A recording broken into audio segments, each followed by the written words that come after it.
أشهد أن لا إله إلا الله وحده لا شريك له وأشهد أن محمدا عبده ورسوله أما بعد فأعوذ بالله من الشيطان الرجيم بسم الله الرحمن الرحيم الحمد لله رب العالمين الرحمن الرحيم مالك يوم الدين إياك نعبد وإياك نستعين اهدنا الصراط المستقيم صراط الذين أنعمت عليهم غير المغضوب عليهم ولا الضالين وعد الله الذين آمنوا وعملوا الصالحات ليستخلفنهم في الأرض كما استخلف الذين من قبلهم تم میں سے جو لوگ ایمان لائے اور نیک اعمال بجا لائے ان سے اللہ تعالیٰ نے پختہ وعدہ کیا ہے کہ انہیں ضرور زمین میں خلیفہ بنائے گا جیسا کہ اس نے ان سے پہلے لوگوں کو خلیفہ بنایا۔ مہدی موعود حضرت مرزا غلام محمد علیہ السلام اپنی تصنیف لطیف رسالہ الفصیحت میں فرماتے ہیں کہ قدرت ثانیہ کا ظہور آیت استخلاف کے مطابق ہوگا۔ حضرت محمد صلی اللہ علیہ وسلم نے بھی اپنے بعد دوسری قدرت کا ذکر فرمایا جو آیت استخلاف کے مطابق ہونا تھی اور جس کا قیام خلافت علی منہاج نبوت کے طور پر 2 دفعہ ہونا تھا۔ حضرت حذیفہ رضی اللہ تعالیٰ عنہ سے مروی ہے کہ حضرت صلی اللہ علیہ وسلم نے فرمایا جب تک اللہ چاہے گا تم میں نبوت قائم رہے گی، پھر جب وہ چاہے گا اسے اٹھا لے گا، پھر جب تک اللہ چاہے گا خلافت علی منہاج نبوت قائم ہوگی، پھر جب اللہ اسے اٹھانا چاہے گا تو اٹھا لے گا، پھر جب تک اللہ چاہے گا ایزا رساں بادشاہت ہوگی، پھر جب اسے اٹھانا چاہے گا تو اٹھا لے گا، پھر جابر بادشاہت ہوگی جب تک اللہ چاہے گا، پھر جب تک اللہ چاہے گا، پھر جب اللہ اسے اٹھانا چاہے گا تو اٹھا لے گا، پھر خلافت علی منہاج نبوت ہوگی، پھر آپ صلی اللہ علیہ وسلم خاموش ہو گئے۔ مسند احمد جلد 5 صفحہ 342۔ پہلی دفعہ خلافت علی منہاج نبوت کا قیام حضرت ابو بکر صدیق رضی اللہ تعالیٰ عنہ کے ساتھ ہوا اور دوسری دفعہ دائمی سلسلہ خلافت محمدیہ کی صورت میں جو مجددین کا سلسلہ تھا جسے قیامت تک چلنا تھا۔ دائمی سلسلہ خلافت محمدیہ کا آغاز اسلام کے پہلے مجدد حضرت عمر بن عبدالعزیز کی بعثت سے ہوا، یہاں تک کہ حضرت سید احمد شہید اس سلسلہ کے 12ویں خلیفہ علی منہاج نبوت تھے اور حضرت مرزا غلام محمد علیہ السلام 13ویں خلیفہ علی منہاج نبوت تھے اور حضرت عبدالغفار جنبہ علیہ السلام اسی دائمی سلسلہ خلافت محمدیہ کے 14ویں خلیفہ علی منہاج نبوت ہیں اور یہ سلسلہ قیامت تک جاری ہے۔ قدرت ثانیہ کے پہلے دور کے پہلے مظہر حضرت ابو بکر صدیق رضی اللہ تعالیٰ عنہ ایک عظیم مقام رکھتے تھے، نیز آپ کے زمانہ کے حالات اس امر پر گواہ ہیں کہ صرف اور صرف آپ ہی آیت استخلاف کے مستحق تھے اور حضرت مسیح موعود مرزا غلام محمد علیہ السلام نے آپ کی مشابہت حضرت یوشع بن نون علیہ السلام سے ثابت کی ہے جو حضرت موسیٰ علیہ السلام کے پہلے خلیفہ علی منہاج نبوت تھے۔ ان تحریرات سے یہ معلوم ہو جاتا ہے کہ حضرت مرزا غلام محمد علیہ السلام کے بعد آنے والا قدرت ثانیہ کا پہلا مظہر خلافت علی منہاج نبوت کے مقام پر فائز ہوگا اور اللہ تعالیٰ کا انتخاب ہوگا، کسی انتخابی خلافت کمیٹی کا انتخاب نہیں ہوگا، کیونکہ حضرت محمد صلی اللہ علیہ وسلم کے بعد قدرت ثانیہ کے پہلے مظہر حضرت ابو بکر صدیق رضی اللہ تعالیٰ عنہ بھی قضاء اور قدر کے رنگ میں اللہ تعالیٰ کا انتخاب تھے اور حضرت موسیٰ علیہ السلام کے بعد قدرت ثانیہ کے پہلے مظہر حضرت یوشع بن نون علیہ السلام بھی الہام کے ذریعے اللہ تعالیٰ کا انتخاب تھے۔ اس لیے حضرت مرزا غلام محمد علیہ السلام مسیح موعود علیہ السلام نے فرمایا کہ ابو بکر صدیق رضی اللہ تعالیٰ عنہ اور مسیح موعود میں بشدت مشابہت ہے۔ مہدی موعود حضرت مرزا غلام محمد علیہ السلام کی بعثت بھی آیت استخلاف کے مطابق ہوئی اور آپ نے فرمایا کہ میں خلافت سلسلہ محمدیہ کا 13واں خلیفہ ہوں، میرا سلسلہ منہاج نبوت پر ہے اور میں آیت استخلاف میں دیے گئے وعدہ کے مطابق آیا ہوں، اس لیے موعود کہلاتا ہوں۔ حضرت مرزا غلام احمد علیہ السلام فرماتے ہیں، اس وقت دنیا میں تاریکی بہت پھیلی ہوئی ہے۔ خدا تعالیٰ کی کتاب پر عمل کرنے کے واسطے جو قوت درکار ہے اس میں بہت کمزوری ہے۔ خدا تعالیٰ کی یہ قدیم سے عادت چلی آئی ہے کہ جب دنیا میں گناہ کی ظلمت پھیل جاتی ہے، لوگ زندگی کے مقصد اعلیٰ سے دور مقصد اصلی سے دور جا پڑتے ہیں۔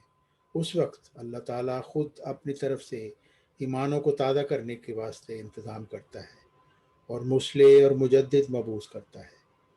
سفلی ریفارمر اس وقت کچھ نہیں کر سکتے۔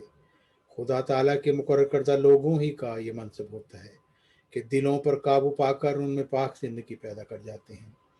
خدا تعالیٰ کی طرف سے روحانی اصلاح کے لیے مقرر ہونے والے لوگ چراغ کی طرح ہوتے ہیں۔ اسی واسطے قرآن شریف میں آپ کا نام داعین الی اللہ باذنہ و سراجا منیرا فرمایا گیا ہے۔ دیکھو، کسی اندھیرے مکان میں جہاں 150 آدمی ہوں، اگر ان میں سے ایک کے پاس چراغ روشن ہو تو سب کو اس کی طرف رغبت ہوگی، اور چراغ ظلمت کو پاش پاش کر کے اجالا اور نور کر دے گا۔ اس جگہ آپ کا نام چراغ رکھنے میں ایک اور باریک حکمت یہ ہے کہ ایک چراغ سے ہزاروں لاکھوں چراغ روشن ہو سکتے ہیں اور اس میں کوئی نقص بھی نہیں آتا۔ چاند سورج میں یہ بات نہیں۔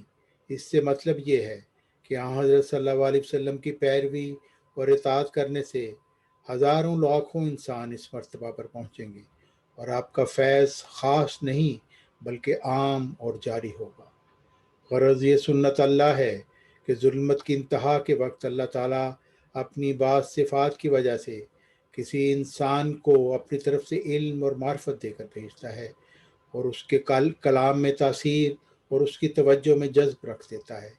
اس کی دعائیں مقبول ہوتی ہیں، مگر وہ انہی کو جذب کرتے ہیں اور انہی پر ان کی تاثیرات اثر کرتی ہیں جو اس انتخاب کے لائق ہوتے ہیں۔ دیکھو، حضرت صلی اللہ علیہ وسلم کا نام سراج منیرہ ہے، مگر ابو جہل نے کہاں قبول کیا؟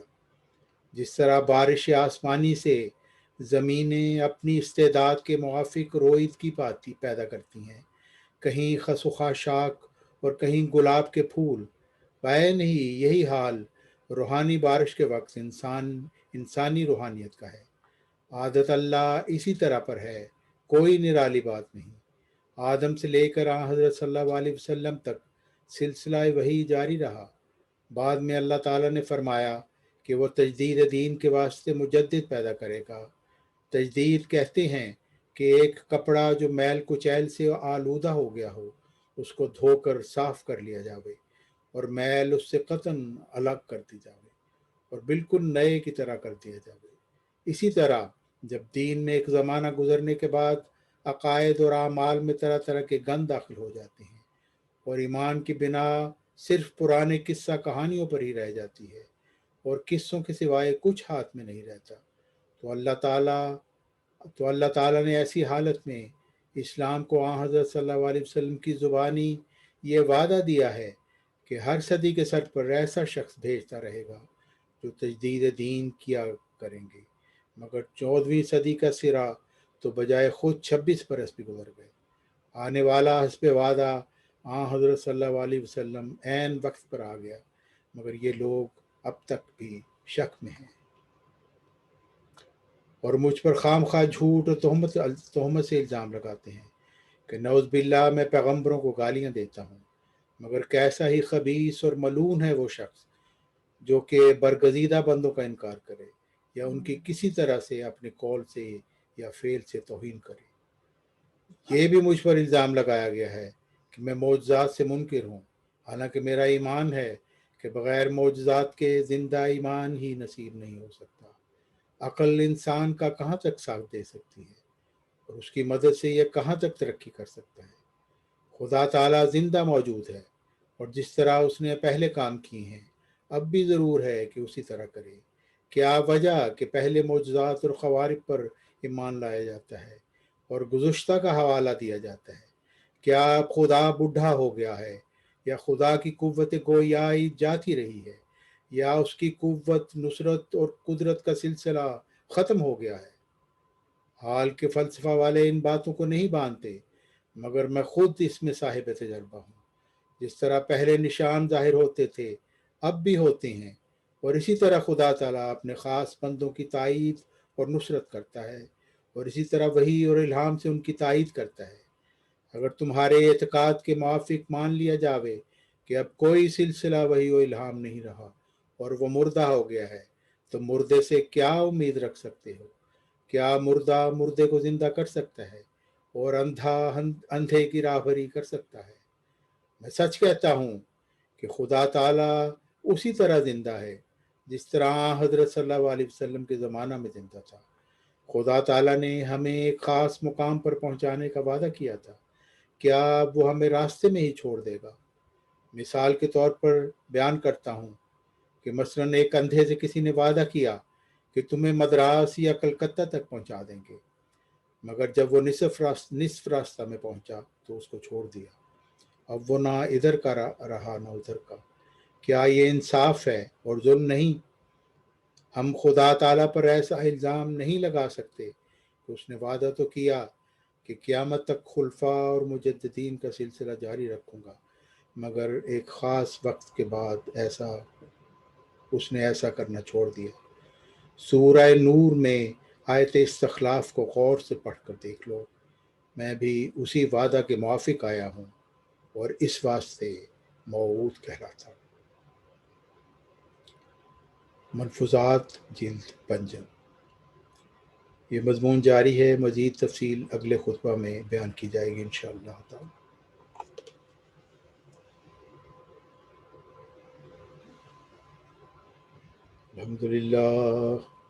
الحمد للہ نحمده ونستعینه ونستغفره ونؤمن به ونتوکل علیہ ونعوذ باللہ من شرور انفسنا ومن سیئات اعمالنا، من يهده الله فلا مضل له ومن يضلل فلا هادي له، ونشهد ان لا اله الا الله وحده لا شريك له، ونشهد ان محمدا عبده ورسوله۔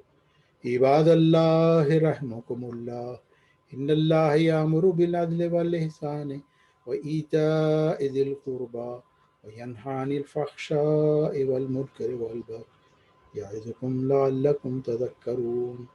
اذکروا اللہ یذکرکم وادعوہ یستجب لکم ولذکر اللہ